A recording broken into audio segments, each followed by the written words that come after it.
Hello students and welcome back to आपके अपने channel Nitesh Tiwari learning में। आज हम बात करने वाले हैं आपका संघवाद पार्ट 2 है। आपका पोल साइंस क्लास आपका 11 चैप्टर नंबर आपका 7 है, जिसमें एनिमेशन के द्वारा आपको वीडियो जो है समझाई जाएगी। साथ ही आपने पार्ट 1 नहीं देखी, इसी वीडियो के डिस्क्रिप्शन में आपको मिल जाएगा। आप अगर हिस्ट्री की वीडियोस देखना चाहते हैं, इसी वीडियो के डिस्क्रिप्शन में आपको सेकंड टर्म के सारी वीडियोस मिलना शुरू हो जाएंगी। साथ ही आप फाइनल एग्जाम की तैयारी हमारे साथ करना चाहते हैं, चैनल को सब्सक्राइब कर लो, बेल आइकन को जरूर दबा दो। आइए बात करते हैं कि पिछली वीडियो हमने क्या समझाया था। तो पिछली वीडियो में हमने बात की संघवाद क्या होता है। दूसरा हमने समझाया भारतीय आपका संविधान है, उसमें संघवाद की क्या विशेषताएं हैं। साथ ही संघवाद की विशेषताएं, तो संघवाद क्या था थोड़ा सा वो बताया होगा, और उसके बाद संघवाद की विशेषताएं आपको बताया गया था लास्ट वीडियो में। आइए बात करते हैं इस वीडियो में हम क्या डिस्कस करने वाले हैं।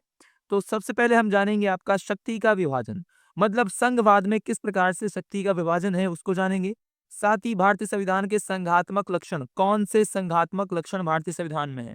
इसके बाद भारतीय संविधान में एकात्मक लक्षण, मतलब ऐसी चीजें जो संघवाद में एक तरफ शक्ति को करती हैं। उसके बाद भारतीय आपका संघ में सशक्त केंद्र सरकार हमें क्यों चाहिए या उसकी आवश्यकता क्यों पड़ी होगी, उस बात को हम समझेंगे। सबसे पहला हमारा टॉपिक रहेगा शक्ति विभाजन। देखिए, भारतीय संविधान में आपका दो तरह की सरकारों की बात की जाती है। एक संघीय सरकार जो देश स्तर पर काम करती है, देश के लिए चलाती है, जैसे आपकी मोदी सरकार जो है वो केंद्रीय सरकार है, देश के लिए काम कर रही है। दूसरी सरकारें होती है राज्य सरकारें, जैसे यूपी गवर्नमेंट आपका योगी, या फिर आपका महाराष्ट्र में आपका जो है एक नाथ शिंदे की आपकी सरकारें हैं। तो वे सरकारें अपने अपने राज्यों के काम करती है।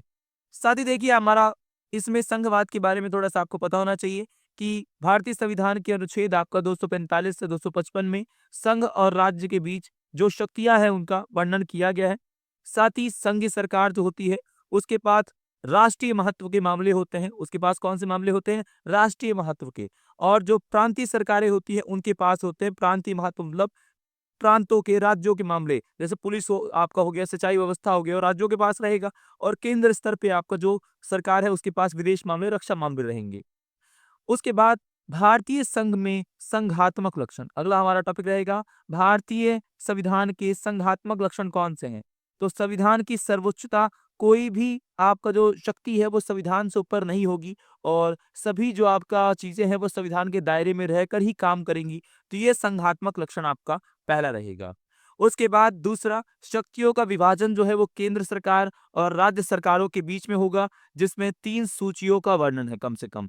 संघ सूची, राज्य सूची और समवर्ती सूची। संघ सूची केंद्र सरकार फैसले बनाएगी, राज्य सूची राज्य सरकार, समवर्ती दोनों बनाएंगे। लेकिन अगर संघ और राज्य में विवाद होता है, प्रॉब्लम आती है, तो संघ सूची जो है वही समवर्ती सूची, मतलब केंद्र सरकार ही समवर्ती सूची के विषय बनाएगी।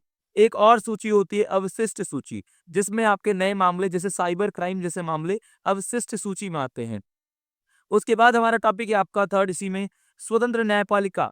जो एकात्मक लक्षण में आपका संघवाद है उसमें है भारत में एक स्वतंत्र न्यायपालिका है, जो आपकी सरकारों को तानाशाही होने से रोकती है कि सरकार अपनी मनमानी करना ना शुरू कर दे, और सभी नागरिकों को निष्पक्ष न्याय दिलाती है, जस्टिस दिलाती है।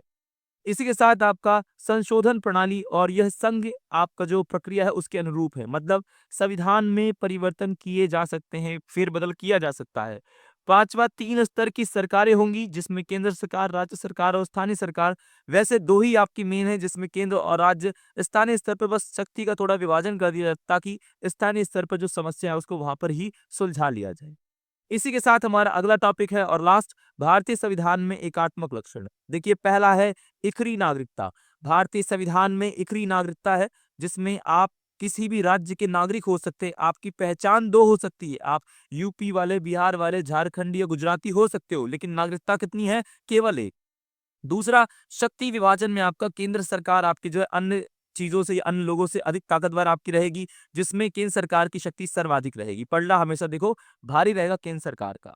उसके बाद आपका संघ और राज्य के बीच एक ही संविधान होगा, एक ही कॉन्स्टिट्यूशन होगा, यह भी आपका एकात्मक लक्षण है।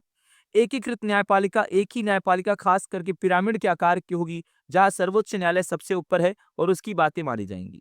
लास्ट में इकरी प्रशासनिक व्यवस्था, जिसमें आईएएस आईपीएस अधिकारी जो पूरे देश के लिए काम करेंगे, उनका चुनाव केंद्र सरकार के नेतृत्व में होता, तो वो उसकी बात आप कर लीजिए। साथ ही यहाँ पर भारतीय आपका संघ में सशक्त केंद्र सरकार हमें क्यों चाहिए? एक मजबूत केंद्र सरकार हमें क्यों चाहिए? इसका सबसे बड़ा कारण है भारत एक महाद्वीप की तरह है, बहुत बड़ा है, अनेक आपकी विविधताएँ हैं, सामाजिक आर्थिक समस्याओं से भरा हुआ है। तो हमें एक ऐसा मजबूत केंद्र सरकार चाहिए जो उन समस्याओं से, उन विविधताओं से क्या सके, निपट सके और सॉल्यूशन निकाल सके, देश को एक रख सके। इसी के साथ आप बताइए दूसरा कि देश की आज़ादी के साथ ही 565 उस समय रजवाड़े थे और उन सभी को शक्तिशाली केंद्र सरकार के द्वारा ही भारतीय जो संघ है उसमें शामिल किया जा सकता था। जैसा आपको पता होगा अनुच्छेद 1 के अनुसार भारत जो है राज्यों का संघ है। और तीसरा विघटनकारी प्रवृत्तियों पर अंकुश। जैसे आपको पता होगा खालिस्तान पंजाब में मांग, मिजोरम, नागालैंड जैसे क्षेत्रों में, जम्मू कश्मीर में अलगाव की मांग। तो जो अलगाव या विघटन देश से अलग होने की जो मांग है उससे निपटने के लिए हमें एक मजबूत सरकार की आवश्यकता बिल्कुल है। इन बातों को आपको याद रख लेना है। साथ ही चैनल पे नए हो, चैनल को सब्सक्राइब कर लो, बेल आइकन को ज़रूर दबा दो ताकि आप तक हमारी सारी की सारी जो वीडियोज़ है उसकी नोटिफ़िकेशन मिलती रहे। तो साथ ही दोस्तों इसी के साथ जय हिंद, जय भारत।